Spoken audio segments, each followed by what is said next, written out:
Wow. Salt Lake City. Natural choice for profanity-laden stand-up comedies.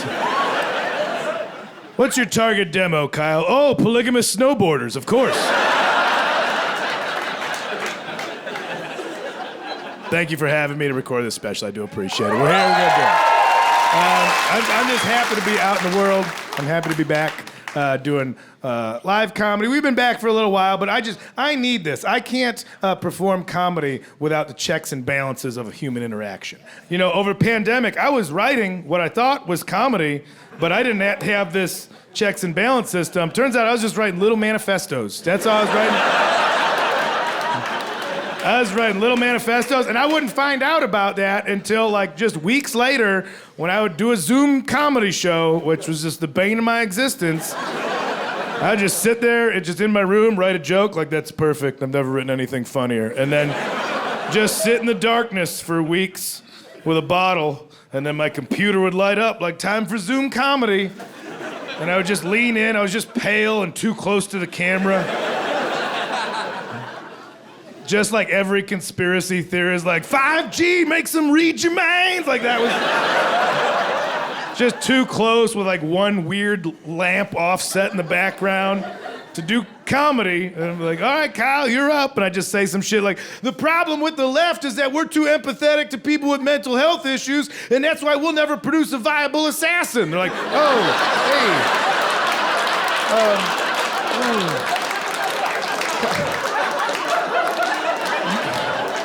You can't, that's not like ha-ha, I get it, but you can't say that, not on Zoom anyway. They're recording this. Now you gotta explain jokes to the FBI. Is that what you wanted to do?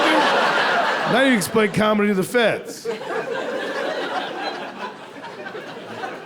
Even just the minutia of doing live stand, I mean the stuff that comes along with it, I'm excited to be back to. Even the traveling elements, I'll be happy with. I'm excited to be on airplanes again. I'm sure that'll get obnoxious soon enough, but I just like being on there. I like saying thank you to the pilot when I walk off the plane. I like doing that. How many people say thank you to the pilot when you get off the plane? All right, it's a decent amount, but it's not everybody.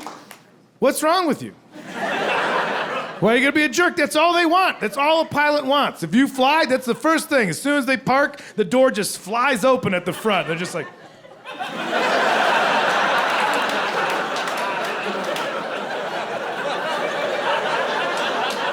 Hey, did you notice how we didn't all die? You're welcome. You're welcome for that. I did that for you. And we all just shuffle off in our pajama bottoms and Crocs, like, don't make eye contact with me. So rude. That's all they want is a thank you for that job. They're up there, they're tucked in up there. They are tucked in with dress shoes the whole time. And we're back there with like half a boner and sweatpants. Like, nodding off on pills and tiny bottles of booze. They're wearing a goddamn sport coat up there for you. You ever look in a cockpit? It's a panic room. It's just a chamber. It's a chamber of anxiety for anybody that doesn't know. And they know all the buttons, all the switches. They know what to do. The windshield, that's arbitrary. That's for us. If a pilot sees something wrong out the windshield, we're dead. We're already dead. Like nobody's gonna get on a plane without a windshield. That's for you guys to feel all right. If something's going wrong out there, we're fucked, man. We're straight up fucked, I'll tell you that. At the beginning, they get in there and just know. They're like, every switch, like, don't die, don't die, don't die. Will not die. We won't die here. Won't die if I do that. Better not die, better not die, better not die. Oh, here's the big old good luck lever. We need that. Don't die. Shit, almost, if I didn't do this, we would have definitely died. Fuck, thank God. Don't die. And here we go, not dying. And then we all just hung over, shuffling off like the landing was a little choppy, I don't know. Meanwhile, I will tip a Lyft driver like an angel that walks the earth. I will just throw my whole wallet at somebody like, thank you for being a literal messenger from God who drove me home from the bar that I walked to 5 hours ago. You're the most blessed angel. What's your name? I'm gonna name my firstborn child after you. They're already born, but they suck, and maybe with your name they'll be better. So I'm gonna call him that, and that's thank you for your service. I've said thank you for your service to a Lyft driver more than I've ever said to anybody in an actual military uniform. Even the little things about travel, like even just staying in hotels. I have to stay in hotels for this, and I like staying in hotels. They're always tidier than I keep my own place. I like that. I'm like, oh, that's what a made bed. Look at that. It's just not this omelet of blankets that's on top. Okay. And don't be the there's always somebody like, I like staying in hotels. Somebody's like, hotels are filthy. I'm gonna show you a YouTube video where somebody went in with a blacklight video. Don't do that. Don't be that person. I know, I'm not an asshole. I'm aware of what the world is like. Let people like what they like. Don't think that you're better because you ruined what somebody else enjoys.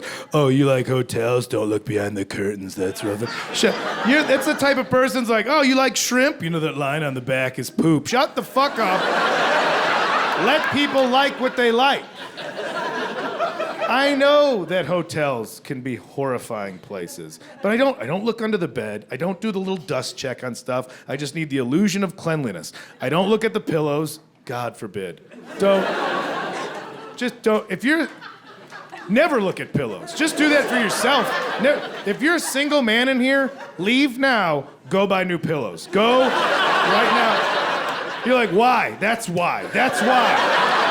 Because you just go right now, you can go to Bed Bath & Beyond, stop at anybody's mailbox, take their coupon out of it, and get 20% off.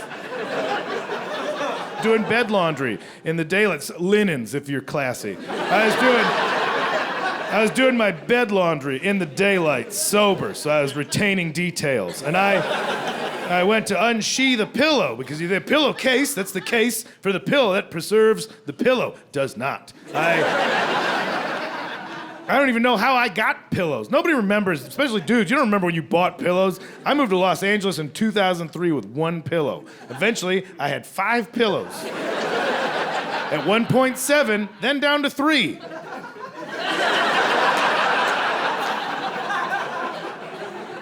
No idea. It's just like living in a hostel. Something you get friends, come and go.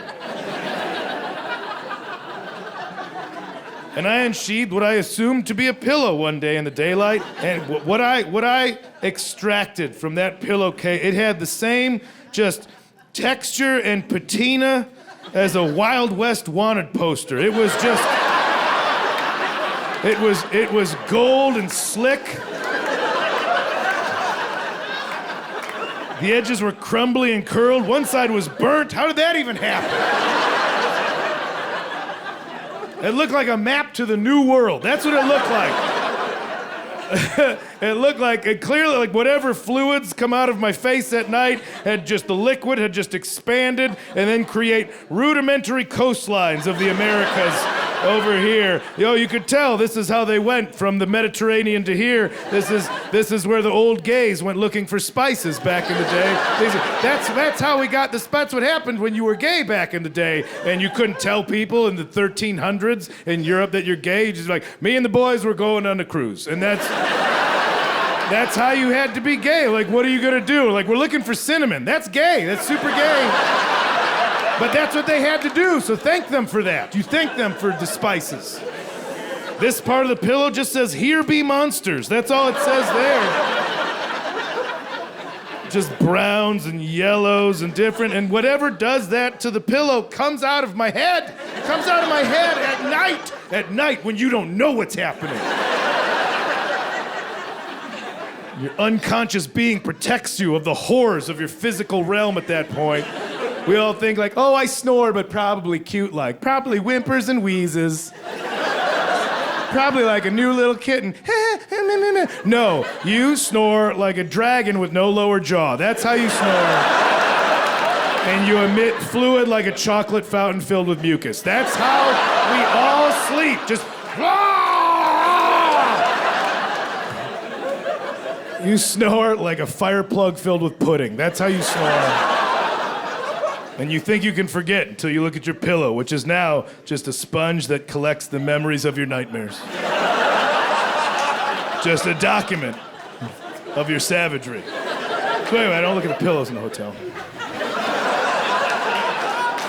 I just like staying. Thank you. I like staying in the hotels. I lay in bed way past checkout. That's what I like now. Just base level excitement. Like I use words in conversation that I don't really know what they mean.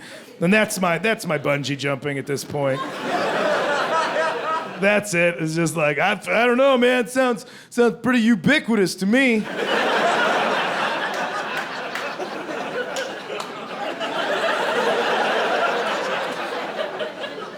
Non sequitur? I think that's perfectly sequitur.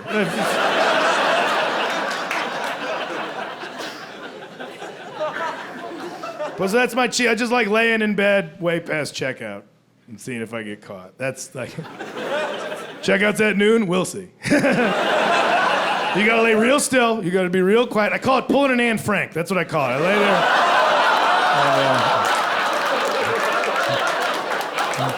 It's real scary when they're in the hall. Uh-oh. I know, okay, it's hard to do that kind of joke when I look like I should be at home plotting to kidnap a Democratic governor. So,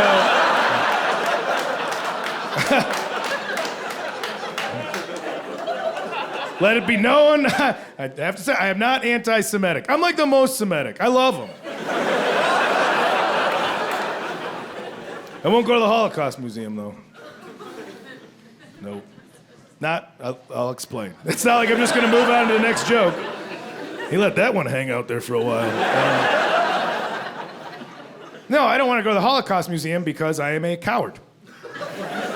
That's it. That's as simple. It happened, all right? That's not the route I'm going with this. It happened, I know it happened, and it was bad. Real bad. Like the worst. And I know that, and I'm too scared to deal with the emotions that would come with visiting a Holocaust museum. Like, that's a big day. That's wow, you don't want to do anything else? Okay. And shit, maybe I'm wrong. Does anybody here want to go to the Holocaust Museum? Okay, all right, okay. And anybody who says yes, it's always in theory. It's never like, okay, tomorrow. They're like, oh, I didn't know tomorrow. It's like, I have plans, but let's put it on a calendar and think about doing the right thing. No, we're all cowards, and that's okay. Glad the Holocaust Museum is there. It's there for education, and that's how the majority of people that go to the Holocaust Museum, they are field trips, which I find a tad ironic.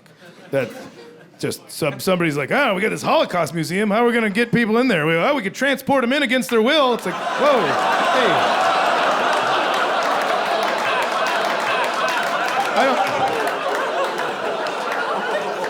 Has our marketing guy even been inside yet? Because that's like a main thing that happened. You can't just look at the pictures. You got to read the captions. They didn't just love trains, man.